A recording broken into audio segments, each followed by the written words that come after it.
So my name is Matthias. This is our channel Generation Infinity. Today we have Sabina here and Lazlow. They are a father-daughter duo. We're just going to be asking them different questions about their generation and see what their answers are. All right. So the first question I have for you guys is, what's the biggest misconception about your guys' generations? We'll start with you, Sabina. Sure. I'd say most of the older generation thinks that we're lazy and that we don't work as hard. Yeah. Lazlow? Our biggest misconception of the younger generation is that they feel entitled. Mm-hmm. And I don't think a lot of young people are feeling entitled. Matter of fact, they're feeling a little deprived. Perfect. Okay. So the next question we have, we'll start with you again, Sabina, is what stereotype about your own generation frustrates you to hear the most?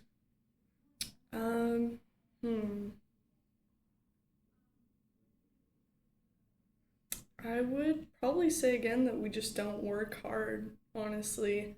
Like, we're kind of like what my dad said, that we're entitled and we just expect things handed to us. Yeah, perfect. And Lazlow?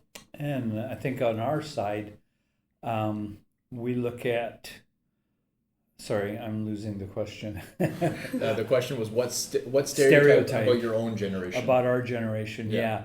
I think the stereotype of our generation is that we don't get things.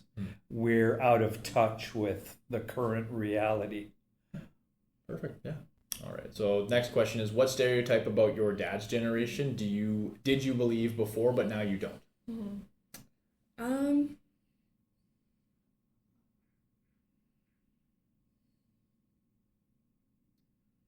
That one's a hard one. Yeah, you gotta think about it. Yeah.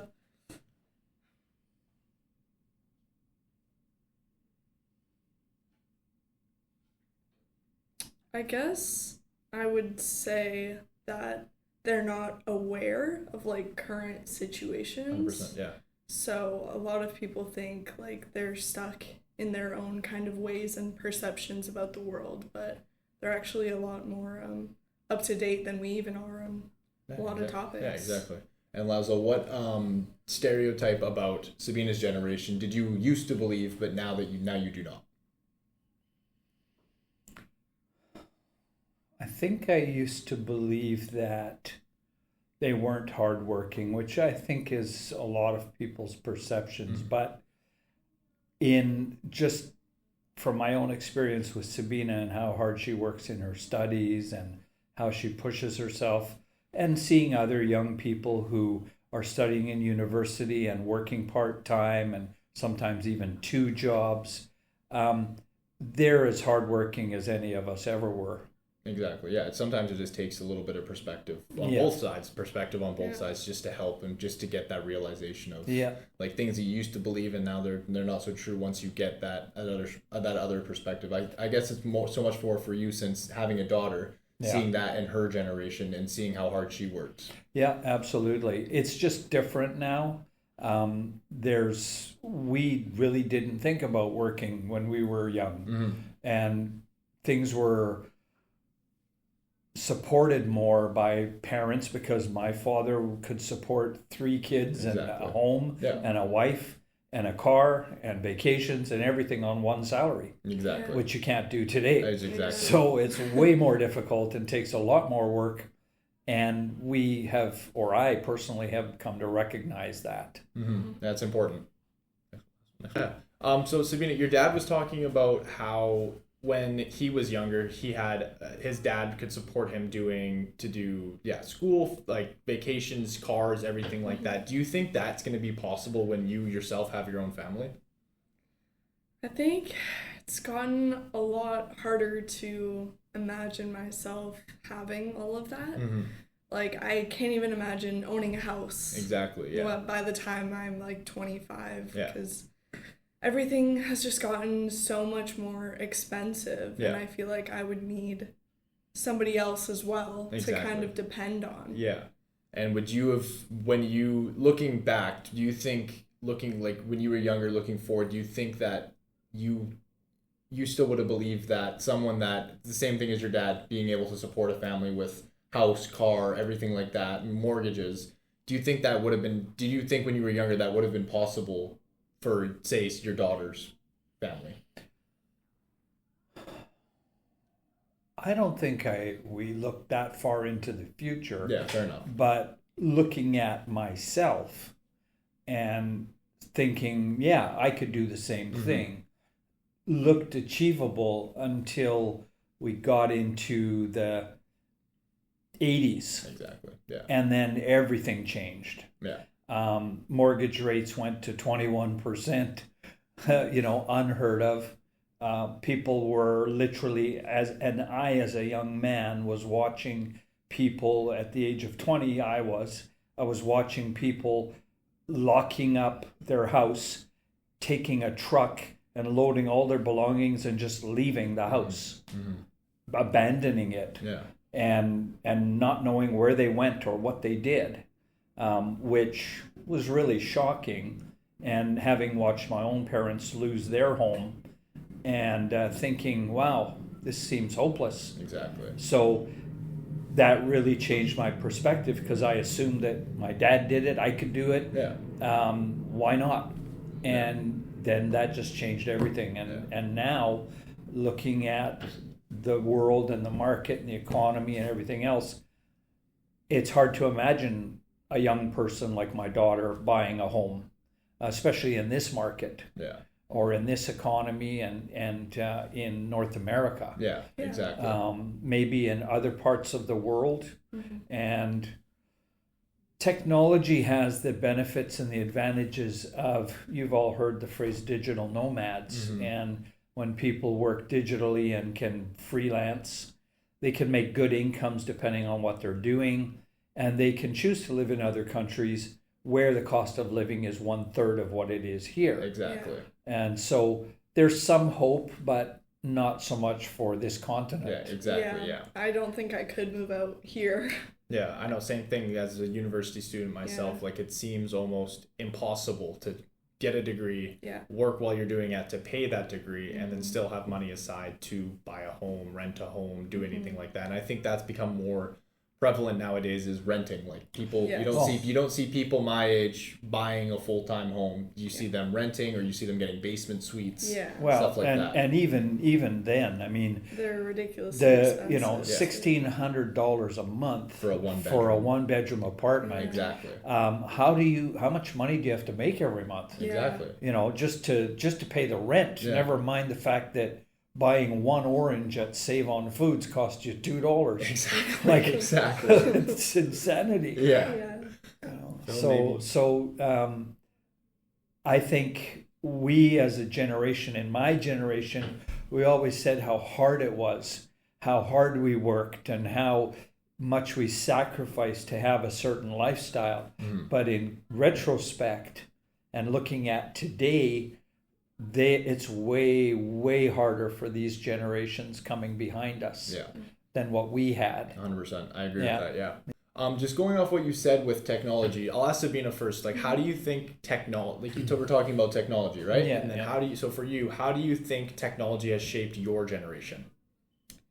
It's interesting because other than the newest generation, we've grown up with the most amount of technology at our hands than any other generation. Yeah.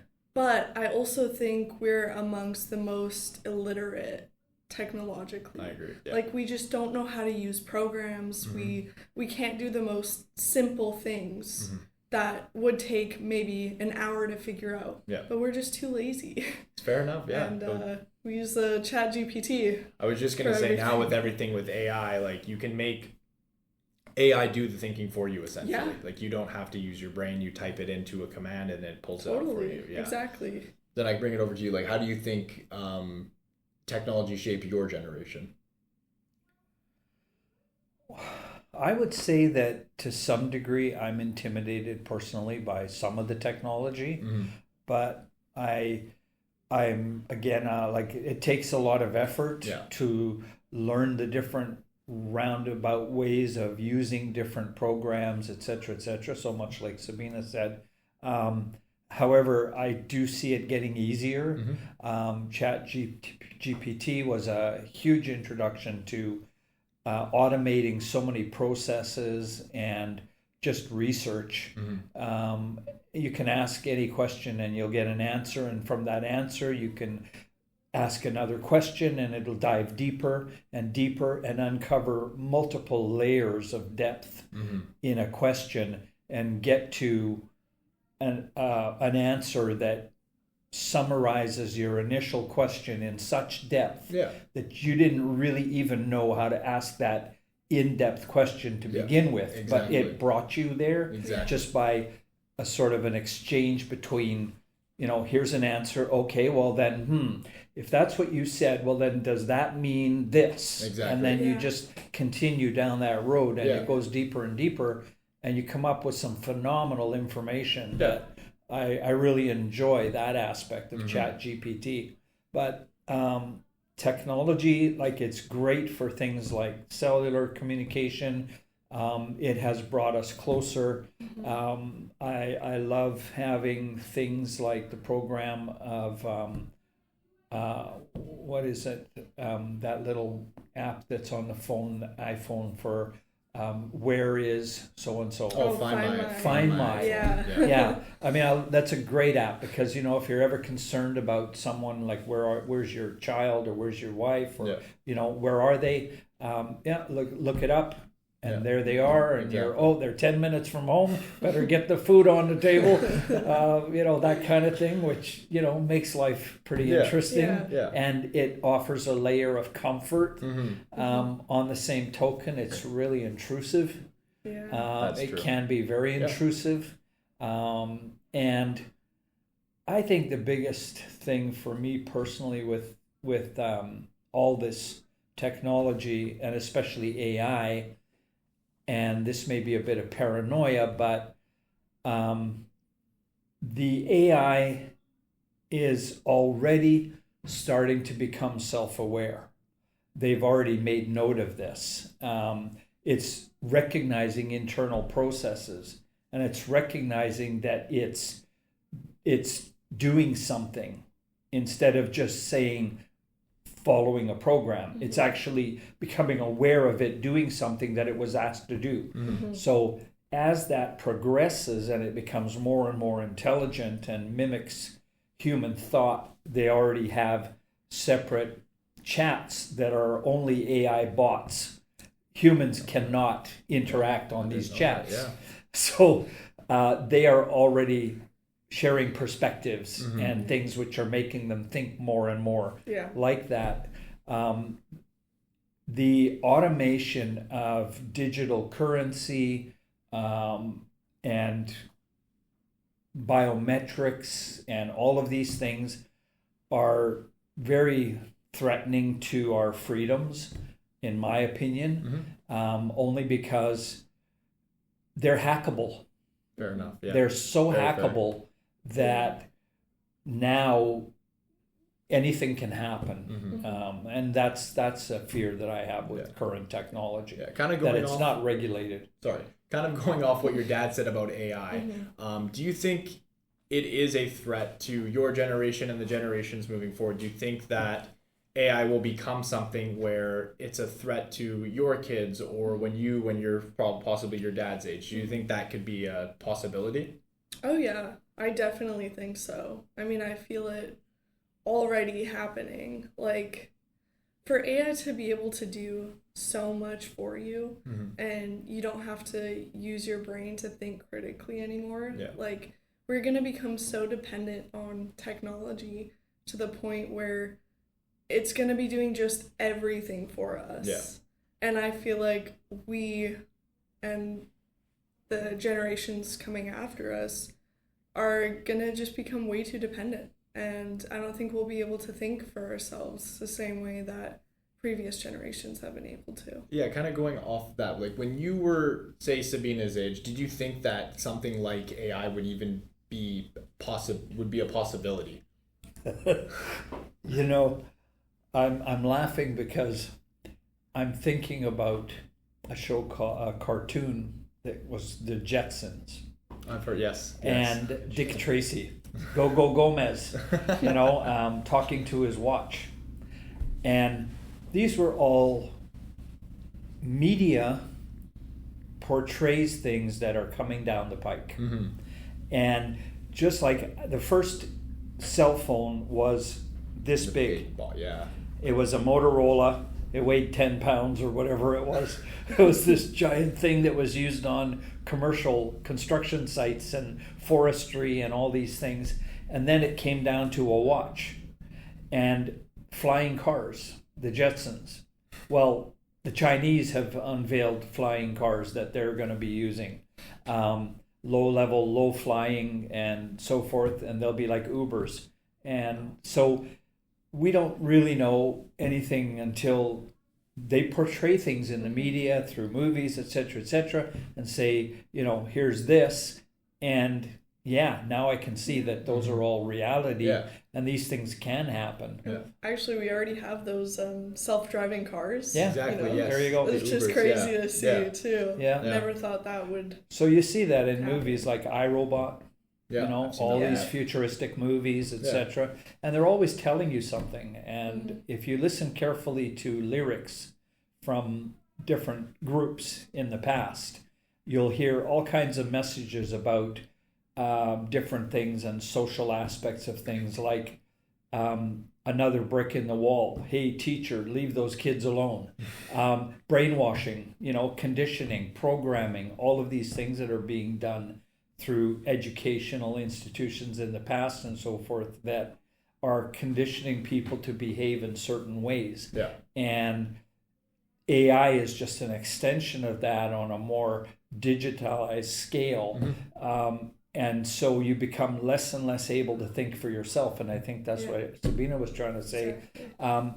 So it makes you dependent on these technologies and makes you unable to think for yourself, and then you're now controllable. Fair. Yes, I agree.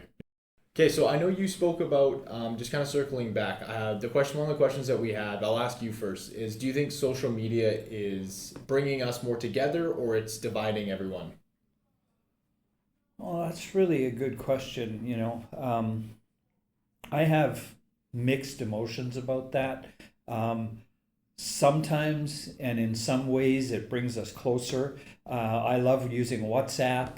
I talk to my relatives in Europe and we see each other and we can see each other's faces and expressions, and that brings us a lot closer when we have these geographical distances between us.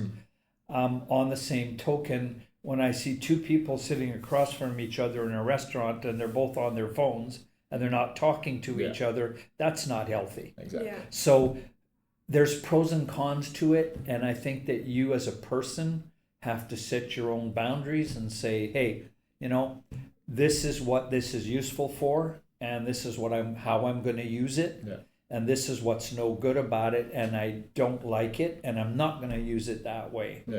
But I think the biggest thing with social media influence, in terms of the social media influence, is it intimidates people into behaviors. Because if you don't behave certain ways, or you don't understand certain things, or you don't communicate in certain ways with certain friends, you now become an outcast. You're not accepted socially within groups. You're isolated. You can be bullied. You can be sexually exploited. All of these things which you couldn't do when it was one-to-one so much. Yeah, and then kind of going to you, do you think social media is bringing people together or dividing them? I'd say it's, like my dad said, it's a bit of both, really. Like, for me, social media has been a great way to get myself out there in terms of, like, doing my modeling things and kind of connecting with the community around me. I'd also say, on the flip side, it can be very harmful in terms of, like, the messages that are portrayed. There's a lot of toxic kind of, I don't know what the word is, I guess, toxic cultures going around. I agree, yeah. You have to be like this. This is the only acceptable kind Yeah. of way of living or being. Yeah. And it can be very hard to kind of take a step back and look at yourself and remember that you're a real person and that you don't have to compare yourself to everything that you see online. Exactly. One other thing I would add that just popped into my head, and I think this is a real negative, is that social media has made people really narcissistic. I don't really care what your dinner looks like that you're having. And I really don't care about this beautiful flower that you received. And I don't care that you just, belched or whatever whatever you choose to share. And that, okay, now you're out here enjoying this beautiful day and you're out in a park and you're videoing it. Everyone has become a star of their own movie. And I think that everyone feels that they have to put that out there because everyone else is doing it. Yeah. So it's a self-perpetuating narcissistic sort of a thing that I don't think is very healthy. That's fair. Yeah, it's very out of touch, Yeah. to just, you can enjoy the world around you without everybody else on your phone having to see it. Exactly. Yeah, totally. I 100% agree. Is there? All right, so kind of wrapping things up, I think we've had a great conversation here today. I know it's easy because you're talking father-daughter, but I think there is a lot of important topics that have come around this conversation. So maybe on the bright side, we'll ask you first, Lazlow. What is one thing you admire about your own daughter's generation?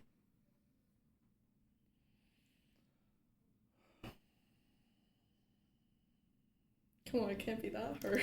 Well, I think what I'm seeing is, it's interesting because I grew up being fiercely independent.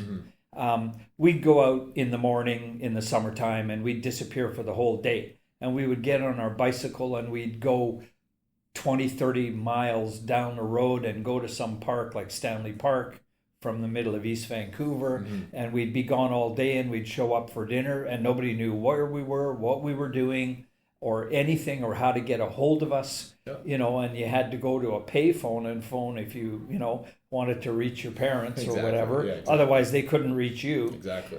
So we grew up really independent, and we always had to find ways to entertain ourselves and do things for ourselves.